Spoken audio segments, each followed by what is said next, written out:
my life, and interestingly, they had a complete record of my life. These angels, they had recorded every minute of my life, including my thoughts, my feelings, including the feelings and thoughts of the people that I interacted with, including even things that had happened to the people that I interacted with that I wasn't aware of, like the bad day my dad had at the office and came home and he and I had a fight. When I got to see what he went through. You saw everything or just bits and episodes? Episodes. Yeah, I didn't see my entire life. We just went through episodes starting in a chronological order. And how did you see it? Was it you saw it in your mind? There was actually like no, it was real strange. It was like watching a play on a stage, and there were just actors, and there were hardly any sets. So if it was like my mother and I talking, and my mother drinking coffee at the kitchen table, it was like the table and my mom and her. Maybe a little bit of the linoleum, but the counters weren't there. Because what they were showing me that all that really mattered was how I had interacted with people, whether I had been a compassionate person or not. That's all they were interested in. We would get up to points in my life where I would, have an accomplishment, like win a shot at 8 high school shot put meet or something, which was my big event in high school, was shot put. And that skipped over, and I said, wait a minute, I wanted a shot put there, I worked really hard to get to that point, And they said, well, that's not important, what's really important is this, and it showed me how I'd shown a little kindness to a really fat, uncoordinated kid who didn't know how to throw, and I was trying to teach him how to throw the shot, and I was like, they're going like, see, that's good stuff. They showed you the good things, and when you looked at good things, it made them happy, and then when you saw the bad things, they became very sad. Yeah, and extremely disappointed.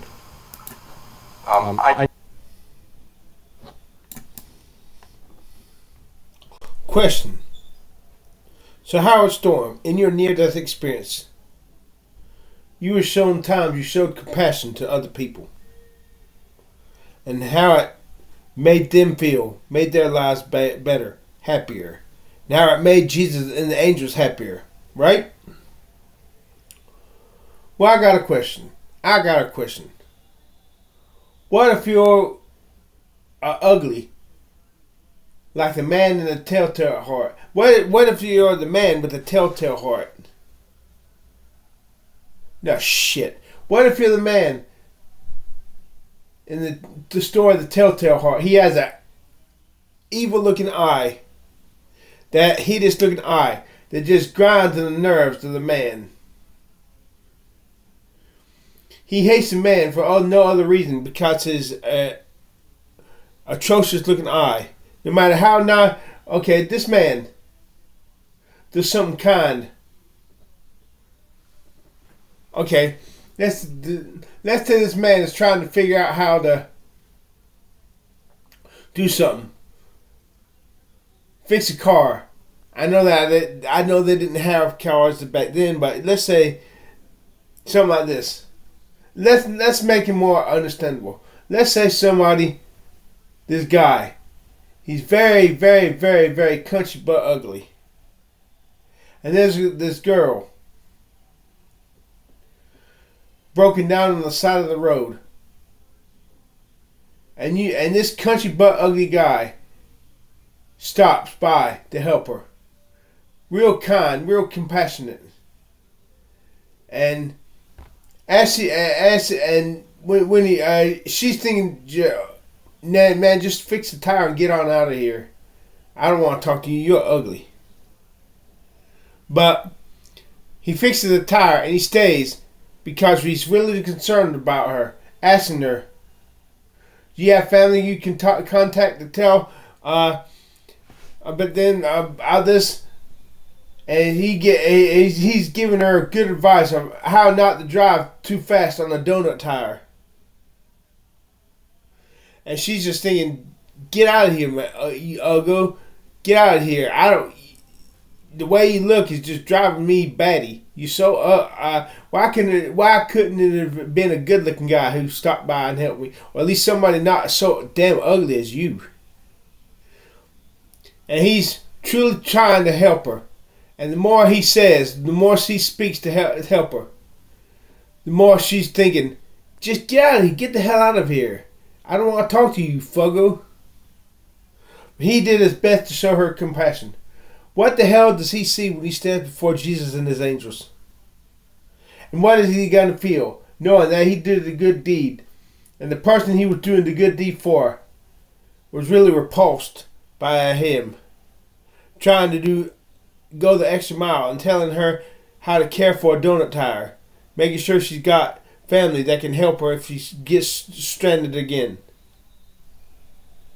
offering to let her have his phone, and he'll come back and get it back at school later today. And she's just thinking, what happens? Oh, Jesus and his angels are going to be pleased, but what does the guy, I guess, what does he see when he stands before Jesus? Or here's another. I had another idea.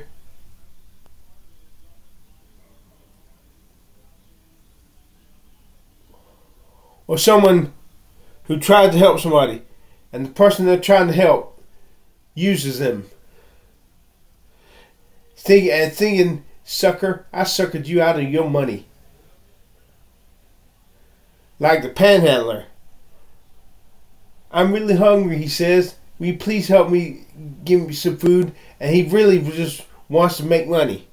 And after the person, out of a heart of love, gives this panhandler $20, and the panhandler walks away thinking, sucker, I just took me for you a ride, you son of a bitch. What does the person who gave him the money see when he stands before Jesus and his angels? You see, there's no such thing as true love. For love's sake, it is impossible to love another human being for the other human being's sake. You love him because he reminds you of your brother before your brother died. You love him because he has Asperger's, or he has autism, and your brother had autism. Now, if this man did not have autism, you would not be set to love him. You would just walk away, be indifferent.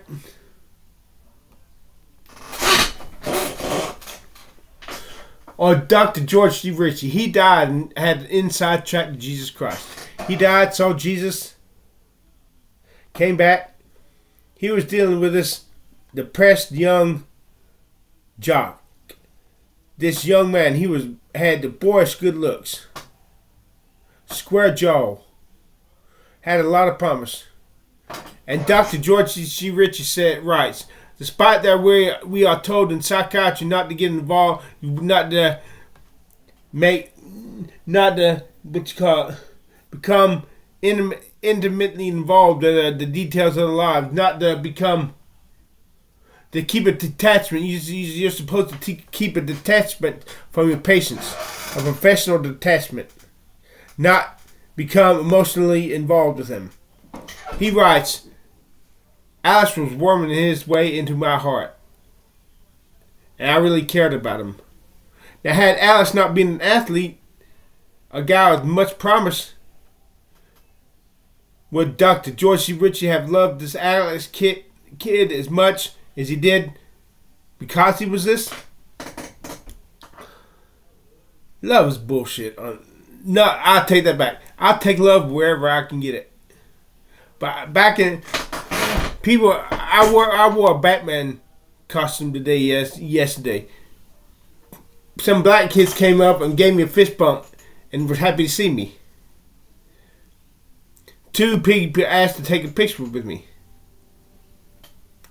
Whenever I've tried to measure arms with girls, I got yeses. Yes.